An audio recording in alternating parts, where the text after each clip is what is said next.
वालेकुम जी, कैसे हैं सब? ठीक हैं। तो आज हम लोअर लिम्ब एनाटॉमी के हाई यील्ड पॉइंट जो है ना, जो पास्ट ईयर्स में आ चुके हैं, ठीक है ना, एक तो उनको डिस्कस करते हैं और जो कुछ और पॉइंट्स मैंने खुद लिखे हुए थे तो वो देखते हैं, ठीक है ना। तो ये पॉइंट्स ही हैं, ठीक है ना। अगर किसी ने लोअर लिम्ब एनाटॉमी अगर कहीं से पढ़ी हुई है, ठीक है ना, तो वो बेस्ट है, ठीक है ना।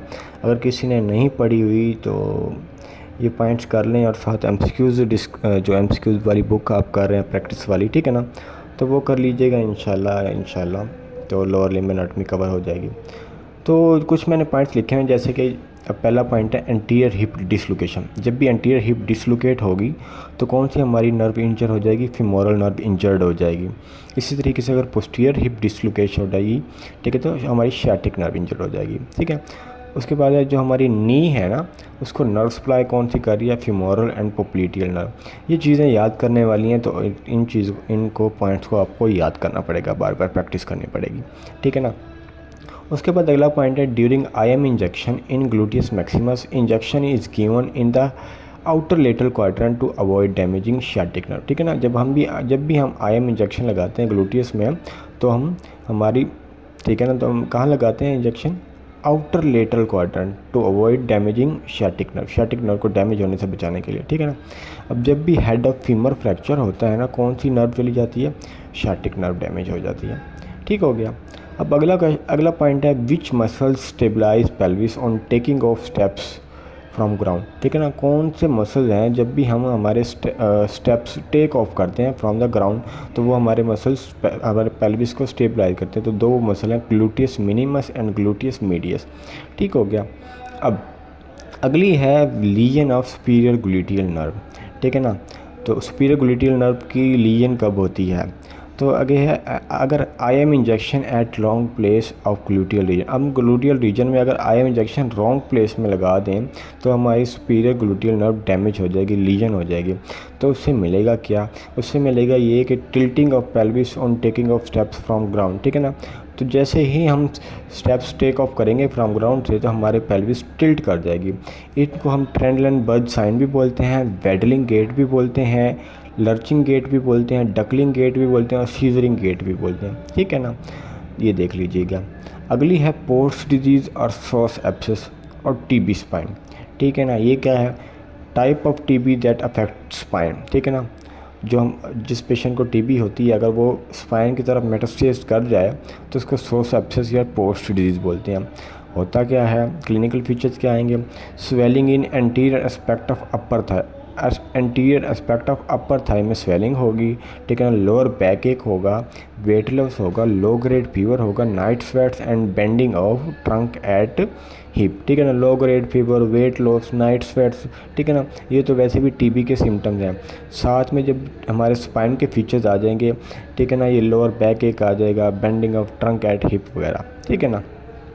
अगला पॉइंट है during pregnancy due to change in posture lateral cutaneous nerve of thigh will compressed behind lateral aspect of inguinal ligament.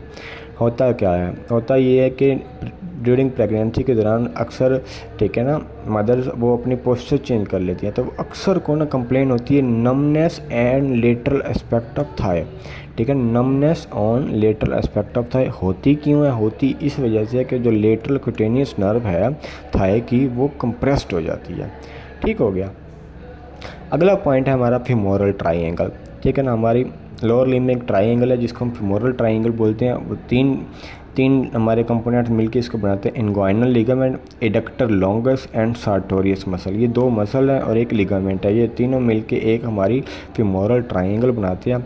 अब इसकी इंपॉर्टेंस क्या है? इसमें से हमने देखा है कि इस ट्राइंगल में से कौन कौन से हमारे पार्ट्स, बॉडी पार्ट्स जो भी है, हमारी नर्व्स, इसके कंटेंट्स क्या क्या चीज़ें इधर से पास करती हैं। तो इधर से फीमोरल शीथ पास करती है, फीमोरल नर्व पास करती है, डीप इनगुइनल लिम्फ नोड पास करता है and the lateral cutaneous nerve of Thai, ठीक है। जैसे कि हमने ऊपर पढ़ा, lateral cutaneous nerve will compressed beyond lateral aspect of inguinal ligament, ठीक है ना। लेटरल इनगुइनल लिगामेंट के लेटरल एस्पेक्ट से ये गुजर रही होती है लेटरल क्यूटेनियस नर्व, ठीक हो गया। आगे हमारी कुछ नर्व्स हैं, उनकी इंजरी देखते हैं। अब जो है हमारी clinical feature of superficial peroneal nerve injury, हमारे पास एक नर्व है कॉमन पेरोनियल नर्व, उसके दो आगे पार्ट्स हैं, दो ब्रांचेस हैं, सुपरफिशियल एंड डीप। हम अब देख रहे हैं अगर सुपरफिशियल पेरोनियल नर्व इंजरी हुई तो हमें क्या मिलेगा, हमें सबसे पहले मिलेगा numbness on dorsum of foot, foot के डोर्सम पे नमनेस मिलेगी और साथ loss of eversion of foot, foot की इवर्जन लॉस हो जाएगी। आगे clinical feature of deep peroneal nerve injury, ठीक है ना।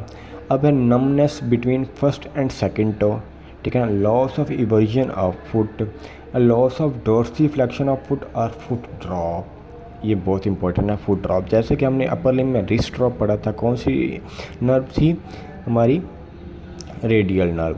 इसी तरीके से हमारे फुट ड्रॉप कौन सी करवाती है, डीप पेरोनियल नर्व, ठीक है ना। अक्सर एमसीक्यूज में लिखा होता है, ठीक है ना, दूसरी नर्व्स लिखी होती हैं और किसी के साथ कॉमन पेरोनियल नर्व लिखा होता है, ठीक है ना। अगर कॉमन पेरोनियल नर्व लिखा हुआ है तो आपने उसको चूज़ करना, अगर डीप और सुपरफिशियल का ऑप्शन आया हो तो फिर आपने डीप चूज़ करनी है, ठीक है ना। और साथ में चौथा पॉइंट क्या होगा, unable to walk on heal.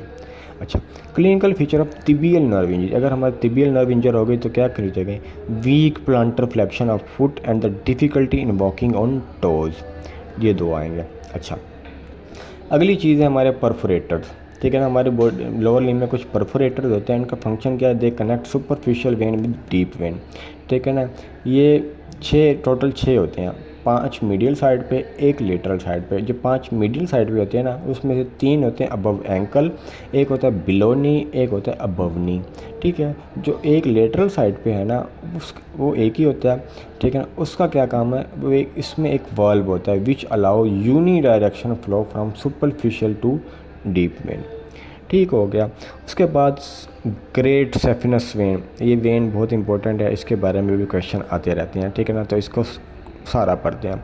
अब ये ओरिजिन कहाँ से हो रहा है इस वेन का, इस वेन का ओरिजिन हो रहा है, it is originating from the continuation of medial margin vein of foot, ठीक है ना। हमारे फुट की एक मीडियल मार्जिन वेन है, वहाँ से ये कंटिन्यू हो रही है, ठीक है ना। अब इसका कोर्स है, कहाँ कहाँ से गुजर रही है, एंकल पे it passes in front of medial malleolus, ठीक है ना। मीडियल मेलियोलस के फ्रंट से पास कर रही होती है एंकल में, ठीक है ना।